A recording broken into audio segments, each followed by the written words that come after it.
Good morning students. अब आप लोगों को पढ़ाएंगे आगे के श्लोक। ठीक है, इसके पहले हमने कल आप लोगों को पढ़ाया था 12वां श्लोक, लास्ट था हमारा। आज देखिए आगे इसके 13वां श्लोक। तो देखिए, पादे सलिल पानाच व्याधिना चापी दर्शनात् व्याधि प्रतिक्रिया त्वाच विद्यते रशनम द्रुमे। पादे मीन्स होता है जड़ों से यानी पैरों से, व्याधिना यानी रोगों को, दर्शनात् मीन्स दर्शन से, व्याधि प्रतिक्रियत्वाच मीन्स रोगों के प्रतिक्रिया होने के कारण, रशन मीन्स स्वाद लेने की शक्ति, ध्रुवे यानी कि वृक्ष में। ठीक है, ये इसकी मीनिंग्स थी। देखिए अब इसका पादे सलिल पानाच व्याधिना चापी दर्शनात् व्याधि प्रतिक्रियत्वाच विस्तते रशनम द्रुमे। यानी कि इसमें महर्षि भृगु जी कहते हैं कि पादे सलिल पानाच यानी पेड़ अपने जड़ों से जल ग्रहण करते हैं, यानी पैरों से जल ग्रहण करते हैं। व्याधिना चापी दर्शनात् और रोगों के दिखाई देने पर रोगों के उपचार के कारण वृक्षों में स्वाद लेने की शक्ति भी पाई जाती है। ठीक है, फिर से देखिए कि महर्षि भृगु जी कहते हैं कि वृक्ष अपनी जड़ों से जल ग्रहण करते हैं और उनमें रोग दिखाई देने से तथा रोगों के उपचार के कारण वृक्षों में स्वाद लेने की भी शक्ति होती है। व्याधि प्रतिक्रियावाच विद्यते रशम द्रुमे। पेड़ों में रसनेंद्रियां होती हैं यानी कि जीवा, जैसे कि जीवा। ठीक है, पेड़ों में रसनेंद्रियां होती हैं जिसके कारण वे अपने जल को पीते हैं और रोगों से मुक्त करने वाली औषधियों को ग्रहण कर लेते हैं। ठीक है, देखिए इसका अर्थ दोबारा से कि भृगु जी कहते हैं कि पादे सलिल पानाच व्याधिना चापी दर्शनात् व्याधि प्रतिक्रियात्वाच विद्यते रशनम द्रुमे। भृगु जी कहते हैं कि जो पेड़ होते हैं वो अपने जड़ों से जल ग्रहण करते हैं और रोगों के दिखाई देने पर और रोगों के उपचार के कारण वृक्षों में स्वाद लेने की भी शक्ति होती है। ठीक है, और जब पेड़ों में रसनेंद्रियां पाई जाती हैं जिससे वे अपने रोगों का उपचार कर लेते हैं। ठीक है, अगला श्लोक देखिए। वक्त्रे प्रेणो उत्पलानेन यथोधर्वा जलम आद्येत तथा पवनन संयुक्ता पादे पिबती पादम। वक्त्रेण यानी कि मुख से, उत्पलम मीन्स कमल, नालेल मीन्स नाल, कमल नाल यानी कि डंठल बोलते हैं। कमल के नीचे जो डंडी पाई जाती है उसे कमल नाल बोला जाता है, हिंदी में सीधी कहते हैं डंठल, डंडी।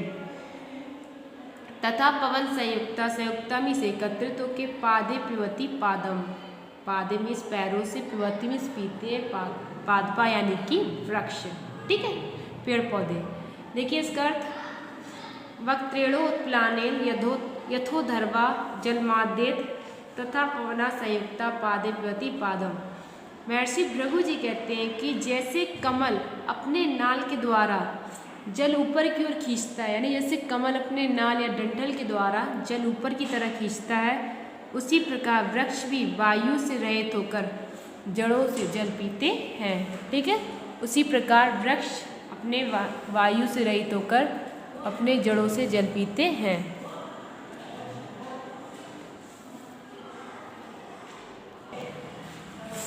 ठीक है, तो वक्त्रेणोत्प्लानेन यथोधर्वा जलमाद्येत तथा पवना संयुक्ता पादे पिबती पादम। यानी कि भृगु जी कहते हैं कि जैसे कमल अपने नाल के द्वारा जल ऊपर की ओर खींचता है, वैसे ही वृक्ष वायु से रहित होकर अपने जड़ों से जलों को पीते हैं। अगला है सुख दुखियोश्च ग्रहणम छिन्नस्य च विरोहणातम जीवम पश्यामि वृक्षाणाम चैतन्यम न विद्यते। सुख दुखिया यानी कि सुख और दुख को ग्रहणात्मी ग्रहण करने से, जीवम यानी कि जीवों में, पश्यामी मीन्स दिखता है, विरोहणात्म मीन्स होता है दोबारा उगने के कारण, अचैतन्यम मीन्स अचेतना। ठीक है, इसकी मीनिंग थी। देखिए अब इसका सुख दुखियो ग्रहणम आच्छिन्यम च विरोहणात् जीवम पश्यामि वृक्षाणाम चैतन्यम न विद्यते। भृगु जी कहते हैं कि वृक्षों में सुख और दुख का अनुभव करने के कारण, कटे हुए वृक्ष पुनः उगने के कारण उनमें मैं जीव को विद्यमान मानता हूँ, यानी कि आत्मा को विद्यमान मानता हूँ। भृगु जी कहते हैं कि वृक्षों में सुख और दुख का अनुभव होने के कारण, वृक्ष सुख और दुख का अनुभव करते हैं, इसके कारण कटे हुए वृक्ष पुनः उगाते हैं या पुनः बढ़ जाते हैं, उगाते हैं, जिसके कारण मैं ये मानता हूँ कि वृक्षों में जीवन होता है, यानी वृक्षों में भी आत्मा होती है। उनमें अचेतनता का अभाव, उनमें चेतना का अभाव नहीं होता है, यानी कि उनमें भी चेतना पाई जाती है। ठीक है, अगला वाक्य देखिए, अगला श्लोक देखिए। तेन जलम आदतम जरत्यग्नि मारुतो आहार परिमाणच स्नेहो वृद्धिश्च जायते। मारुता यानी कि वायु, आहारम परिमाणता यानी भोजन पच जाने के कारण, स्नेह में चिकनापन, वृद्धि में बढ़ना, इसकी मीनिंग्स थी। और देखिए इसका, तेन तज्जलम आदत्तम जरत्यग्नि मारुतो आहार परिमाणाच स्नेहो वृद्धिश्च जायते। महर्षि भृगु जी कहते हैं कि इस प्रकार वृक्ष अपनी जड़ों से जल ग्रहण करते हैं और अग्नि तथा वायु को पचाते हैं। महर्षि भृगु जी कहते हैं कि इस प्रकार वृक्ष अपने जड़ों से जल ग्रहण करते हैं और अग्नि तथा वायु को भी पचाते हैं। भोजन के पच जाने के कारण उनमें चिकनेपन की उत्पत्ति होती है, जिससे वे निरंतर बढ़ते रहते हैं। भोजन के पच जाने के कारण उनमें चिकनेपन की वृद्धि होती है, जिससे वे बढ़ते हैं। ठीक है, उत्पत्ति होती है जिससे उनमें वृद्धि होती है, यानी वे बढ़ते हैं। अगला है देखिए 17वां। अतेषां सर्ववृक्षाणां छेदम न कार्येत चतुर्मासे विशेषणं विना यज्ञादि कारणम।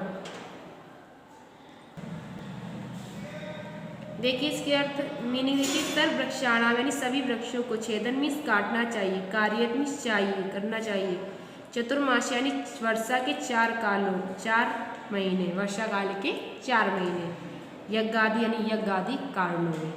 इसका अर्थ देखिए, महर्षि भृगु जी कहते हैं कि अतेषां सर्ववृक्षाणां छेदन नैव कार्ये चतुर्मासे विशेषणं विना यज्ञादि कारणम, यानी महर्षि भृगु जी कहते हैं कि बिना यज्ञ आदि धार्मिक कारणों के वृक्षों को बिल्कुल भी काटना नहीं चाहिए।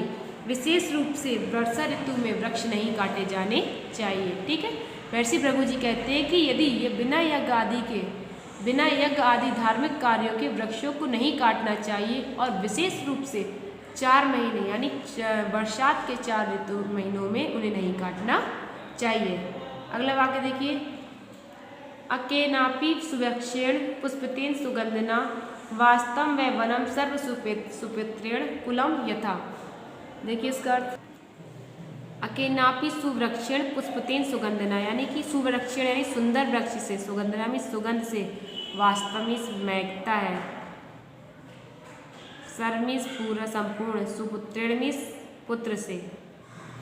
और देखिए इसका, अकेनापि सुवृक्षेण सुपुष्पतेन सुगंधना वास्तव व वनम सर्वम सुपुत्रेण कुलम यथा। महर्षि भृगु जी कहते हैं कि जिस प्रकार एक अच्छे पुत्र से समस्त कुल यश और सम्मान को प्राप्त होता है, उसी प्रकार एक सुगंधित पुष्प से संपूर्ण वन महक उठता है। ठीक है, महर्षि भृगु जी कहते हैं कि जिस प्रकार एक अच्छे पुत्र से यानी सुपुत्र से संपूर्ण कुल उन्नति और विकास को प्राप्त होता है, उसी प्रकार एक सुंदर अच्छे फूल से संपूर्ण वन महक उठता है। ठीक है, तो ये आपका था अर्थ वृक्षाणाम चेतनता का।